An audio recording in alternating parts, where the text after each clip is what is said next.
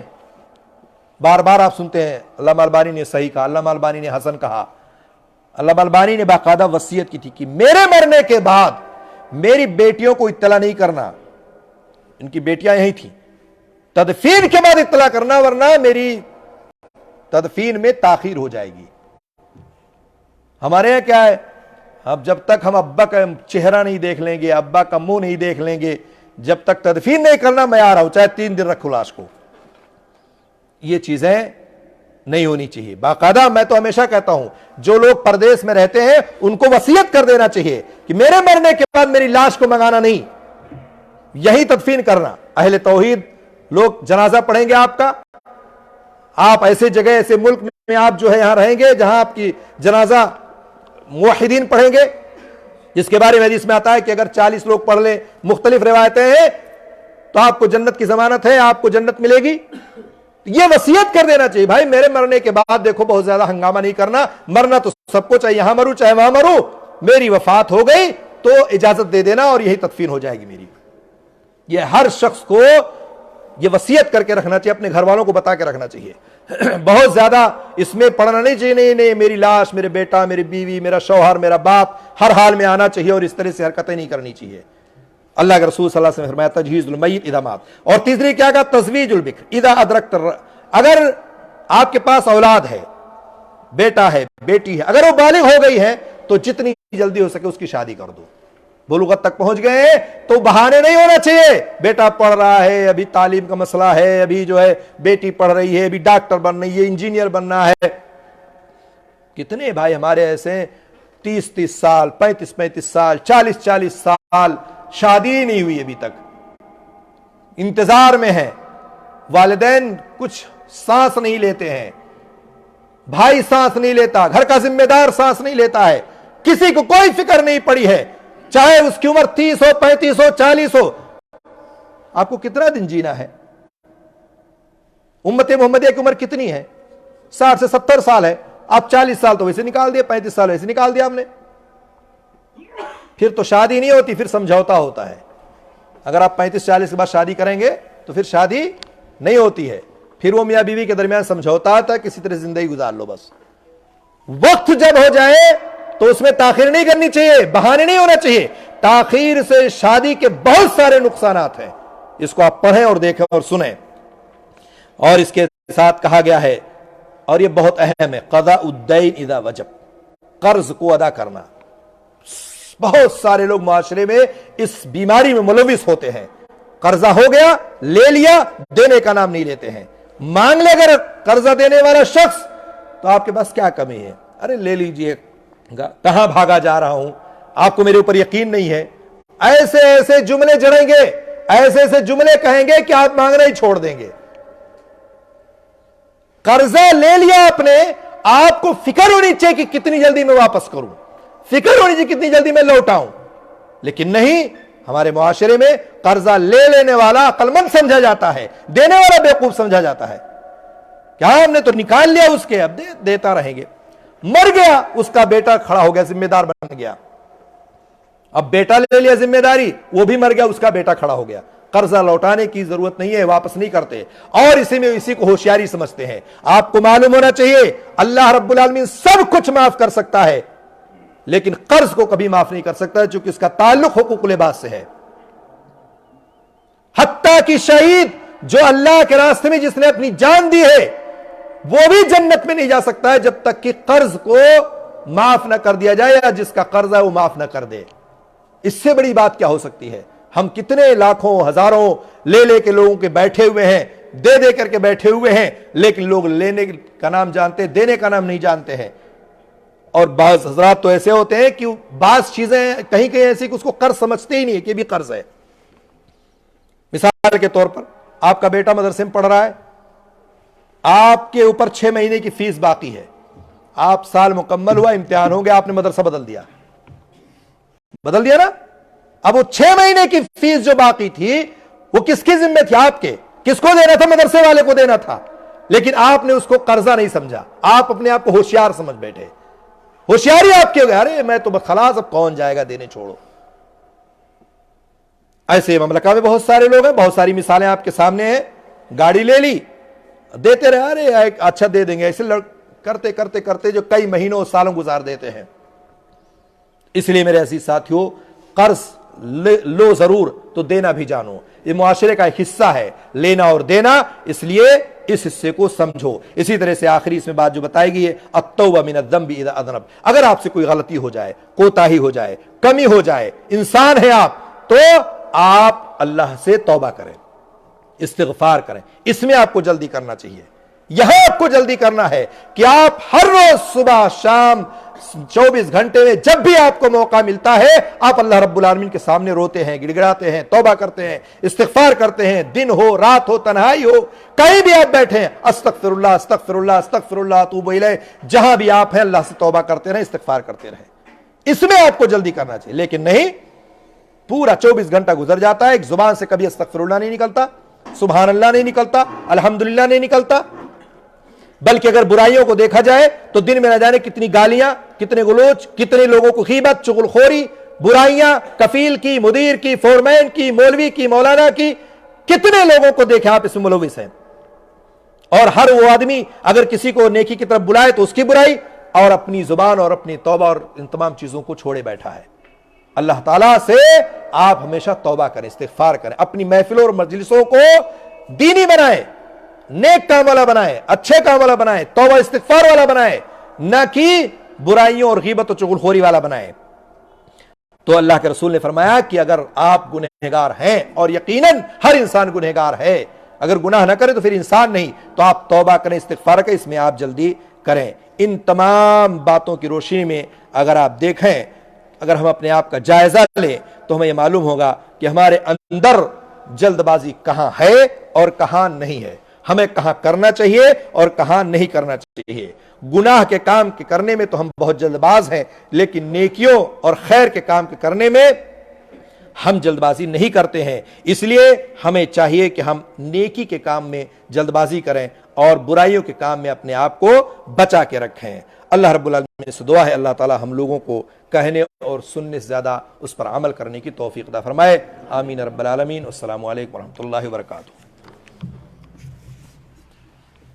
جزا اللہ خیر و احسن جزا. یہ تھے ہمارے محترم فضیلت الشیخ ریاض الدین فیضی حفظ اللہ تعالی, داعی جالیات جنوب بریدہ, جو کہ بہت ہی اہم موضوع پہ احباب سے گفتگو فرما رہے تھے. اللہ تعالیٰ شیخ محترم کے علم عمل میں برکت عطا فرمائے. ایک دو گزارشات ہیں. ایک تو یہ کہ ساتھی جو لیٹ آتے ہیں نا, ان سے گزارش ہے کہ ذرا جلدی آیا کریں. جب آپ نے آنا ہی ہے, گفتگو جب تک شروع سے آخر تک نہ سنی جائے تو گفتگو کا مزہ نہیں آتا, اور اس کے موضوع کا سیاق و سباق پتہ نہیں چلتا بندے. اس لیے کوشش کریں جب آپ نے آنا ہی ہے تھوڑا سا پہلے آ جائیں. اور جو ہے اس کے علاوہ ہمارے کچھ احباب جو ہیں ان کے موبائل جو ہے نا وہ دوران درس بجتے رہتے ہیں, تو کوشش کیا کریں کہ موبائل کو سائلنٹ کر لیں, اور اگر بھول جائیں اس دوران کوئی کال آ جائے تو اس کو بند کر لیا کریں. کچھ لوگ یہیں پہ بیٹھ کے سننا شروع کر دیتے ہیں. کتنی یعنی غیر اخلاقی بات ہے. مجلس کے اندر جو قرآن اور حدیث کی مجلس ہے, دین کی بات ہو رہی ہے, وہاں پر آپ کا فون آیا ہے, وہ اتنا امپورٹنٹ ہے, وہ اتنا اہم ہے کہ آپ نے یہیں پہ گفتگو شروع کر دی. ہاں اگر بہت ضروری ہے, ارجنٹ ہے, ایمرجنسی ہے, آپ باہر چلے جائیں. کتنی جگہ ہے, اللہ کی زمین وسیع ہے, آپ باہر جا کے گفتگو کریں اگر کوئی ایمرجنسی. ٹھیک ہے. تھوڑی بات, پہلی بات تو یہ کہ 1 گھنٹے کے لیے اپنے آپ کو, اپنے موبائل کو سائلنٹ کر لیں, اور اگر کوئی ضروری کال آ جاتی ہے تو باہر جا کے ریسیو کر لیں. یہ چند گزارشات ہیں. اللہ تعالیٰ ہم کو دین سمجھنے اور اس پر عمل کرنے کی توفیق عطا فرمائے. السلام علیکم ورحمۃ اللہ وبرکاتہ.